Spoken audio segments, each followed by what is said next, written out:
Welcome to this video animation on the standard method of DNA sequencing.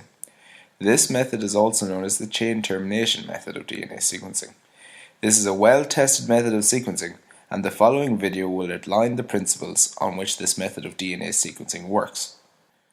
Firstly, the DNA to be sequenced must be denatured and converted from double-stranded DNA into single-stranded DNA. This is done through the application of heat. The DNA splits into a template strand and its complementary strand. A primer is then annealed to the template strand. This is to allow the addition of nucleotides later. 4 reaction mixtures are set up. Added to each of these is the template strand of DNA with attached primer. This is the DNA that will be sequenced. This is followed by the addition of DNA polymerase. Free nucleotides, or dNTPs, are then added to the reaction mixtures. One of these dNTPs is usually radiolabeled with a 32 phosphorus or 35 sulfur atom. This helps in determining the DNA sequence later. Modified nucleotides, or ddNTPs, are then added to the reaction mixtures. Only one type of ddNTP is added to each reaction mixture. Chain termination occurs after the addition of ddNTP due to the fact that there is no OH group available to attack the next dNTP. The DNA must now be separated on size.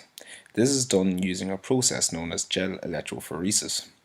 A sample of each of the 4 reaction mixtures is taken and pipetted into a separate lane on the gel. Polyacrylamide gel electrophoresis can separate polynucleotide chains differing in size by 1 nucleotide. A current is set up across the gel and the DNA is inserted at the end with the negative electrode. As the DNA is negatively charged, it will begin to migrate towards the positive electrode. Smaller fragments will move faster than larger fragments. The gel is dried down and an X-ray taken. Since we radiolabeled a dNTP, we can now see it show up on the X-ray film. It will show up as bands across the X-ray film, which can be used to find out the sequence of DNA. We know that each reaction mixture had the same primer, therefore all of the strands begin with the same sequence. Each chain in a particular flask ends in a sequence determined by whatever dideoxy-NTP was added to that flask. For example, a DNA strand taken from the flask to which dideoxy-ATP was added will end in an A or adenine nucleotide.